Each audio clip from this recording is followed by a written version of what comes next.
Last few summers, my wife and I have taken our kids right before school starts back to the Frio River. If you've never been to the Frio River, it's really beautiful. There's an old hymn called Shall We Gather at the River? Shall we gather at the river that flows from the throne of God? There's a certain amount of people in this church that believe that's referring to the Frio River. So it's always very beautiful there. The water is clear and it's cool. And so this is a picture of what you hope to see when you get down to the Frio.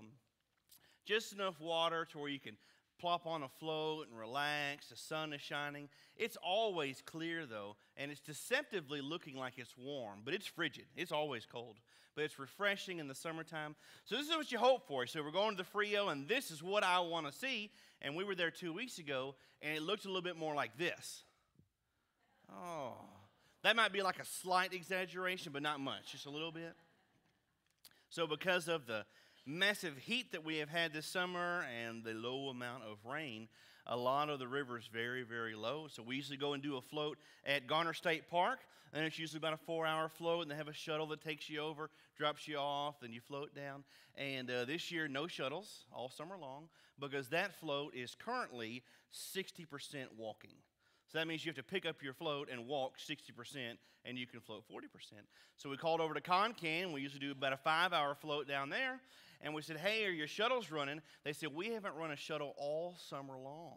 I said, why not? And they said, well, currently our float is 80% walking. Man, low, a little bit of water. It was so low that when we were in the water, if you got on your float and the current's going this way, if the wind blew, you started going the other way. So it was more like a swim than it was a float, a paddle. That's okay. We got peace in the valley. We're on vacation, no problemo. So we go to stay at the Alto Frio Baptist Camp, and right behind the place that we stay there, there's always deep spots, 6 or 8 feet, so you can go and play. We're outside. The sun is shining. It's a great day, but if you're not floating and looking at things, you still want something to do. You don't want to just sit there in the water. So we'd skip rocks for a while. We have some friends that collect heart-shaped rocks from the Frio, so we always look for some heart-shaped rocks to bring back to them. We bought this ball this year that's like a water-skipping ball. It feels kind of like a piece of Jell-O, and you throw it, and if you do it just right sideways, it'll pop and bounce, 20, 30 feet. And so we played catch with that for a while. And then my wife and kids decided that they were going to go fishing. And so by going fishing in the Frio, that means they're going to catch minnows. It doesn't really interest me all that much, so they're going to go catch minnows. So I said, I wonder what I'm going to do. And I look over on the bank, and there's a man who's walking with a metal detector. And so the Lord inspired me at this moment that I was going to find treasure on this day in the Frio River, okay? I grew up watching the Goonies. I know all about One-Eyed Willie. I'm finding gold in this here river.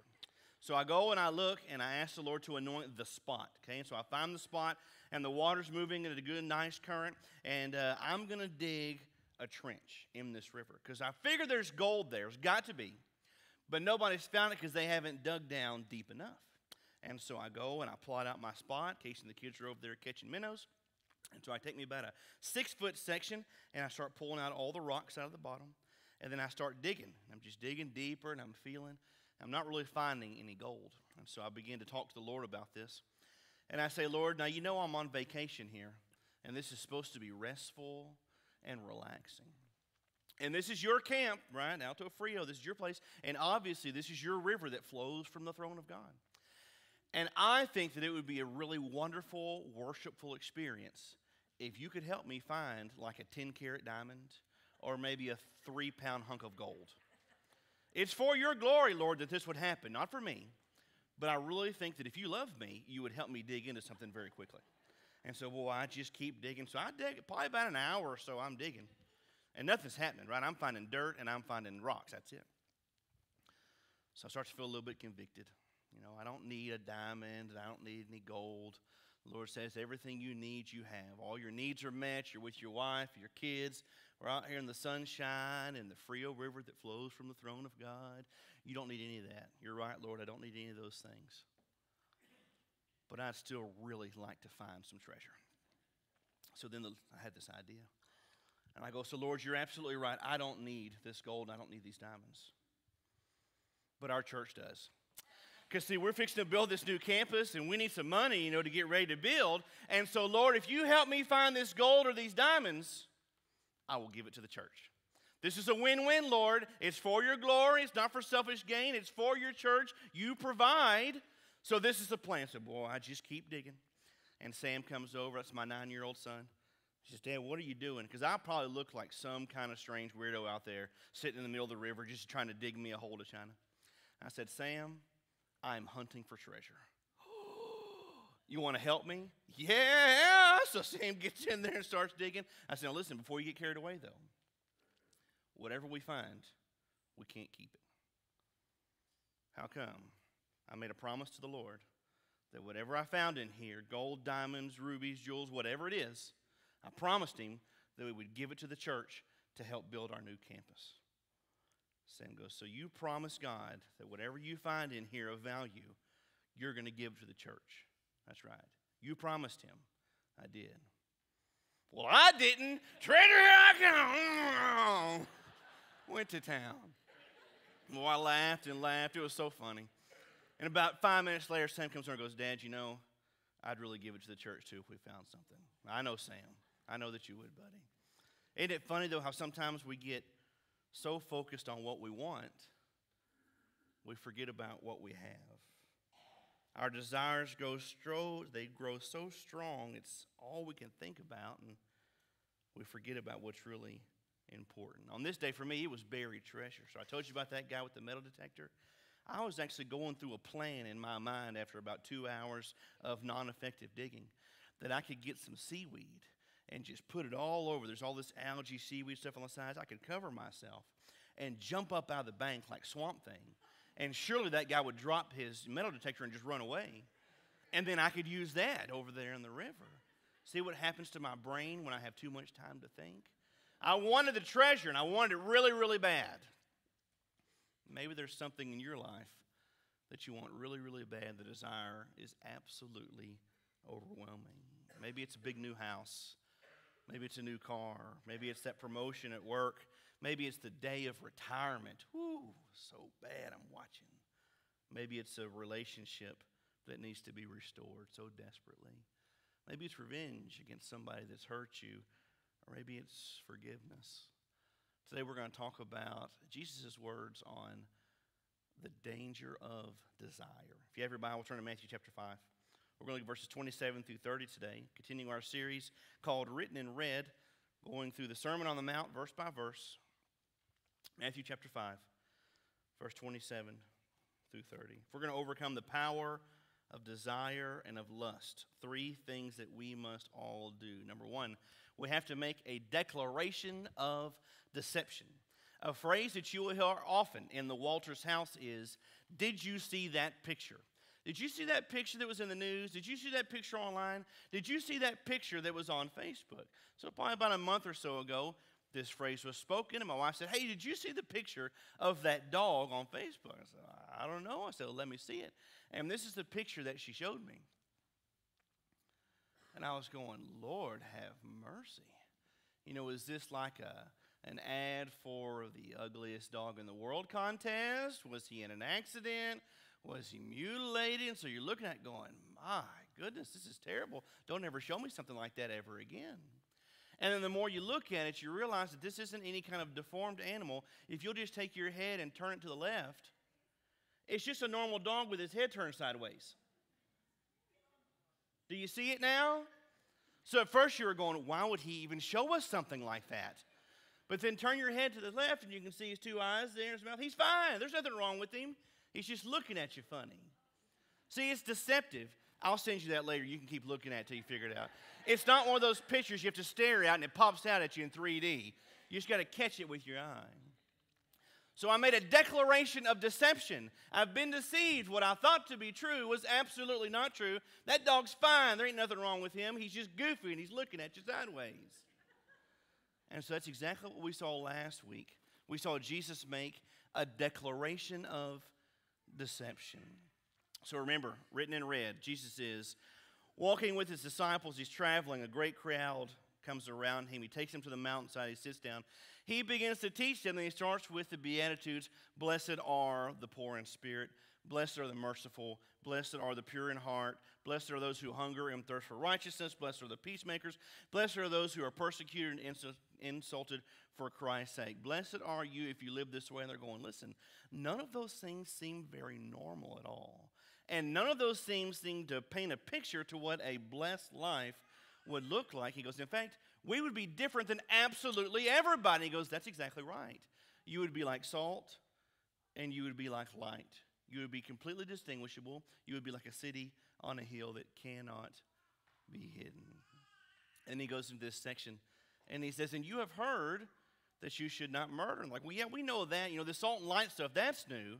These Beatitudes are a little bit different. But murder, we got that. You should not murder. We understand. Don't do that. And he goes, but I tell you that if you hate someone in your heart, that you have already committed murder. Well, this is different.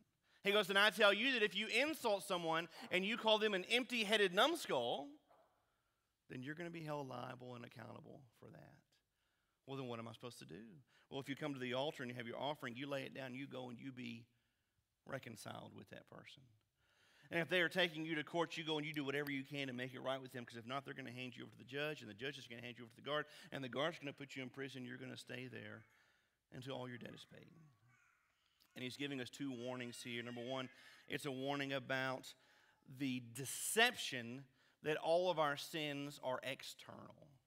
There was this great deception and misunderstanding that only things that you can do that are wrong or that are bad are the things that can be seen from the outside. So as long as you do all the things that look good on the outside, say the right prayers, go to the right church, pick the right service, the right life group, have the right sticker on your car, wear the right t-shirt, as long as those things on the outside, that's all that really matters. And he goes, oh, but Jesus is so concerned with what's inside your heart. And then the second thing he's trying to show them is that there are absolutely devastating consequences when we refuse to reconcile with one another. And now he continues, verse 27. You have heard that it was sin, you shall not commit adultery. So you have heard. This is not gossip. This is what I heard down at the watering well or at the donkey trade station. You have heard means this is what I believe. This is my conviction. This is what I have been taught, and I believe it to be absolutely true. Do not commit adultery. Now, in this day and time, adultery was a very, very serious crime. So what would be the result if somebody committed adultery? Deuteronomy 22. If a man is found lying with the wife of another man, both of them shall get a good talking to about it. No, that was so soon. If a man is found lying with the wife of another man, both of them shall die. The man who lay with the woman and the woman. So you shall purge the evil from Israel. If there is a betrothed virgin, she's engaged. There's a man that meets her in the city and lies with her, then you shall bring them both to the gate of that city. You shall stone them to death with stones. That would mean throw big rocks at them until they die. The young woman because she did not cry for help, though she was in the city, and the man because he violated his neighbor's wife. So you shall purge the evil from your midst. So adultery, being physically intimate with another person who is not your spouse, was a crime so serious it was punishable by death. And so here's Jesus. I'm trying to imagine this in my mind. He's sitting on the mountain. All these people are around just drinking every ounce of knowledge and wisdom he's sharing. He teaches them about how to be blessed, talks to them about salt and light, and then he switches over to murder. And they're probably going, that just took a really strange turn in this teaching process. I wonder if his notes got off a page or something. And he's trying to talk to them about this great deception, this misunderstanding. So he says, you believe that if you physically murder somebody, that's wrong, and it is. But if you hate somebody in your heart, that's wrong also. And now he comes and begins to speak to them about adultery. And they're going, listen, we know all about adultery. You don't have to talk to us about that. We get that. And he goes, but I don't think you really do. Verse 28. But I say to you that everyone who looks at a woman with lustful intent has already committed adultery with her in his heart. So just as we saw last week, he says, most of you think that as long as you don't physically murder someone, you're okay. But the truth is you're not supposed to physically murder anybody, but you're also not supposed to murder anybody in your heart or have hatred against them. And most of you believe that you are not supposed to physically commit adultery. You're not supposed to look upon a woman or a man with a lustful intent, a longing for, a covet, a desire, or to set your heart upon them. Because if you do, you've already committed adultery in your heart. And what Jesus is doing is he's coming back to this deceptive misunderstanding. He's not changing the law. He's not changing what they have heard. He's explaining to them what they have misunderstood. They think that it's all just about what's on the outside. And he goes, oh, no, but it's so much more. Because God knows exactly what's in your heart. Matthew 15. But what comes out of the mouth, you see, it proceeds from the heart, and this defiles a person. For out of the heart come evil thoughts, murder, adultery, sexual immorality, theft, false witness, and slander. So Jesus is declaring the great deception. You have heard this. You should not commit physical adultery, but you should also not lust after a woman in your heart. You should not dwell on impure thoughts or desires that would lead you to sinfulness. You should not have physical, emotional, or mental affairs outside of your marriage. You not only need to make sure that your body is in check, but that your mind and that your heart are also. And here's the great deception, the great misunderstanding. That the world might say, listen, all that matters is what you do on the outside.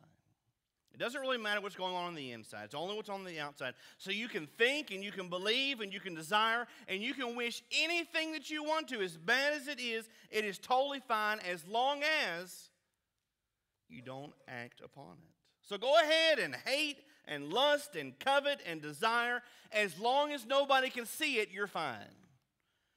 And Jesus comes and he says, oh, you have been deceived. Because God knows every thought that you have. And he knows every single desire that is in your heart. Preacher, this gets me a little bit worried because on the outside, I think I'm doing pretty good. But if people knew what was in my heart and in my head, that's not so pretty. So what do I need to do? Number 2, we have to have a development of defense. David Haig wrote a book called The Obedience Option. So he sits down and he's speaking with a young man. And this young man is explaining to Mr. Haig that he has lustful desires in his life, but it's not really his fault because that's just the way that God made him. And so when he gets in these particular situations, it's just absolutely irresistible that he cannot take action upon these desires and these lustful thoughts that he is having. So Mr. Haig says, well, let me ask you a question. He goes, well, let's say that I were to show up right before you took this action, right before you allowed those lustful and those desirous, those immoral thoughts to take to fruition to become physical. What if I showed up right then and right there and I pulled out 10 $100 bills? And I said, if you can walk away right now, this money's yours, what would you do? Easy. I'd take the money and I'd get out of there. And he goes, well, then I guess that means that those desires and those temptations weren't so irresistible after all. Here's his conclusion. One passion may seem irresistible, but only until a greater passion comes along. If we take this principle into the arena of righteous living, it comes out like this. The only way to overcome a passion for sin is with an overwhelming passion for righteousness.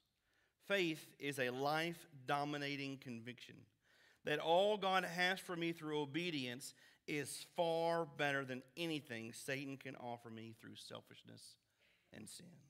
R.T. Kendall. The only thing that will keep a person from falling into sin, the only thing that will keep a person from falling into sin is falling in love with God. I don't want to have lustful desires. I certainly don't want to act on them. What do I need to do? Verse 29.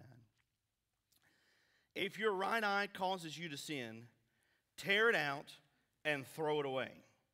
For it is better that you lose one of your members than your whole body be thrown into hell. This is weird, folks.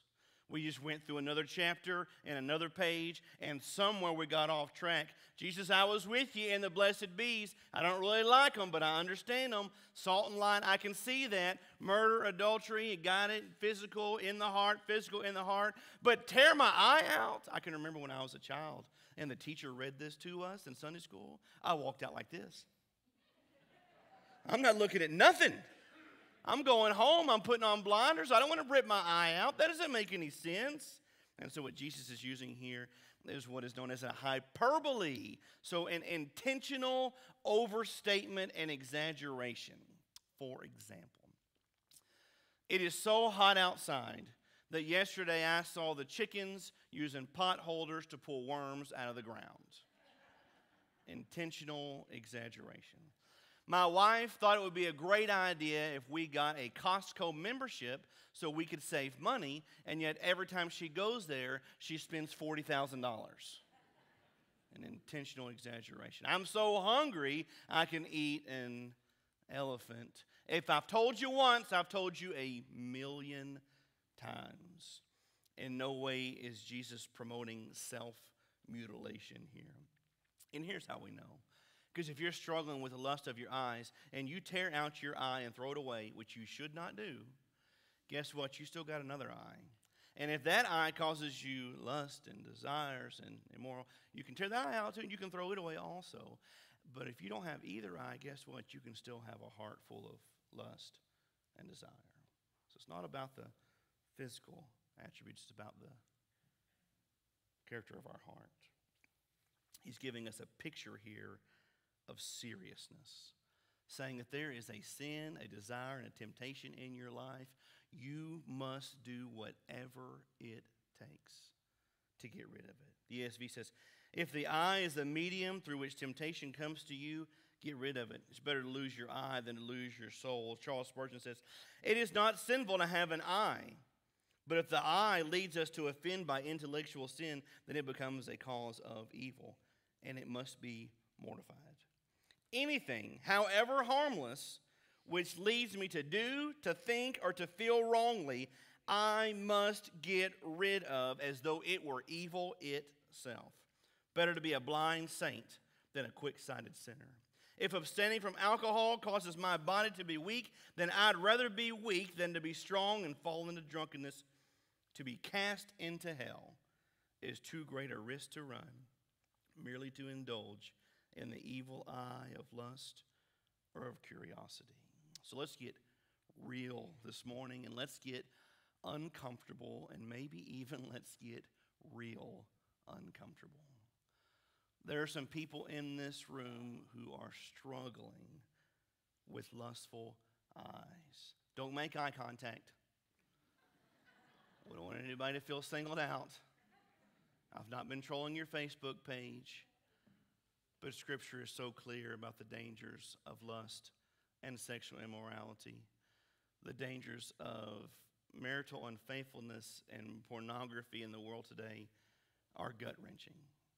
They're just absolutely frightening and terrible. There are some in here who maybe through another man or another woman, you have entered into a relationship mentally or physically or emotionally. Maybe it's a coworker, maybe it's a friend, maybe it's a neighbor, maybe it's a church member. You have allowed your mind to go places that it should not go. You have allowed your heart to have feelings that it should not have. And now Jesus says you are in great danger and it is time to take action. And too often we take the wrong action. And here's what that looks like. We say, the Bible says that if I have lust in my heart, that I've already committed adultery. So if I've already committed in my heart, then I guess I might as well commit it physically too. And so we try to justify that process that moves from emotion or thought or eye to hand and to physicality. And that's exactly what falling into sin looks like. So Jesus says, if your eye, the window to your soul, causes you to sin, and it leads you into temptation, it is time to remove it from your eye, from your life, because the eye is precious, but it's not more precious than your life. So for some here today, Jesus is speaking specifically about lust, about affairs, adultery, pornography, inappropriate relationships. Jesus says, do not let your lusts and your desires control your life. Because if you do, you cannot walk with God. But for others, maybe you are very happily married. Or maybe you are very happily single. Maybe you are miserably married. Or maybe you are miserably single. Maybe you are divorced. Maybe you are widowed. But with all of your heart, you can honestly say, preacher, this is not a problem that I struggle with in my life. I have no hardships with lustful thoughts, adultery, or anything of that nature. So I need you to tell me, if all God's word is good for correcting and for reproof and for encouragement, what exactly does these verses mean for me? And we want to be very clear, Jesus is speaking of lust and adultery. That is the topic of this text. But I think he's also warning about the basic danger of desire. And so these are the questions that you ask yourself. In your life, what causes you the most temptation to sin and to struggle? What do you desire more than a relationship with Jesus? How is what you are focusing on getting in the way of your obedience and your relationship with him? Because anything that you want more than loving and serving and following Jesus, that's an idol in your life. We have to have this development of defense. When my eyes and what I see, when my thoughts and my desires take me to a place that God says I should not go, then I need to run immediately to him so that he can catch me before I fall. This also requires us to have a devotion to dispose. After my family and I left the Frio River, we went to spend a few days with our friends who live right outside of Brenham. They love to garden and to can and to put things back. And so I walked out into his little man cave shop, and he had some jars sitting out there. So inside they have, lots of jars of pickles and all the stuff from their garden. But these 4 jars were sitting by themselves. There was only one of each. And so I asked my friend, I said, what exactly is going on here? Because I was worried it was going to be some kind of weird science experiment where he had jackrabbit brains in a jar or something. Tell me about what you got going on right here. And he says, well, I'm experimenting with pickling some things that I've never pickled before. I said, okay, well, tell me what these things are. So here's some pictures. So these are pickled jalapenos. So maybe you've tried those or you've seen those. There's nothing appealing about something that tastes like a pickle and burning my tongue to me about that. But hey, that's all right. That seems pretty normal. Second one here, that is pickled garlic cloves. So he comes from a long line of really healthy German folks. And he says his great-grandpappies and great-grandmas, they used to eat a whole clove of garlic every single day, just raw, because it's supposed to have all these really great health benefits. So he's going to pickle these garlic cloves. Well, that doesn't make a lot of sense to me either, but hey, if you want to be a vampire slayer, go for it. No big deal. Okay, so we got jalapenos, got garlic. Here, number 3, so that'd be pickled tomatoes. We're really falling off the deep end here, friend. I don't know if you spent too much time out here by yourself, if you're trying to reinvent the wheel. Okay, but I'm still with you. Tomatoes are all right. Maybe it'll be like ketchup and pickles on a hamburger, whatever. But this one got me, okay? This is the last one. Folks, that would be pickled meat. That's what I thought, too. So the first thing I did was laid hands on him and pray for Jesus to come into his heart. And I just started thinking to myself, what part of meat floating in a jar is appealing to anyone? And so, see, I had this devotion that came upon my heart that this needed to be disposed of. And so I asked him about it again. I go, pickled meat? Like, what were you thinking? He goes, oh, no, that meat's not pickled. It's just canned. And I go, canned meat? What are you thinking? I said, that didn't help your case at all. So the first 2 were pickled. The tomatoes were just canned, so kind of like Rotel. But the meat is canned. There is nothing good about this. And so I am devoted that I have got to get rid of this before he eats it, or he's going to die. That's all there is to it. He's going to die, or wish he was dead. He's going to be so sick. Sometimes in our life we have to see something, and we have to want to get rid of it so desperately. And Jesus says that's how we look at sin and lust and temptation. As soon as we know it's there, we have to get rid of it more than I want to get rid of that nasty, gross floating meat in my friend's man cave. Here's what Jesus has to say. Verse 30. And if your right hand causes you to sin, cut it off, throw it away. For it's better that you lose one of your members than your whole body go into hell. He chooses the right eye and the right hand, the right side. It's considered to be the dominant side, the controlling side. So it says, hey, if your hand causes you to sin, pull out the chop saw, get the axe, cut that thing off and throw it away, then you're good to go. Obviously, he's not telling us to cut off our hands, because you can cut off your hand and still have a heart full of sin. You can cut off the other hand, you can cut off both legs, you can cut off every member of your body and still have a heart full of sin. Instead, he's saying, this is serious. This is not something that we are to take lightly. And so he gives this picture. And he goes, just think about the lust of the eyes. That reminds me of Adam and Eve. And they walk into the garden. And God says, you can have all the fruit that's in this place. Everything is yours except that one. And they go, oh, but that one looks the best. Look how ripe it is and it's juicy. I want that one. And then somewhere there's this transition that happens between the eye and it goes to the hands.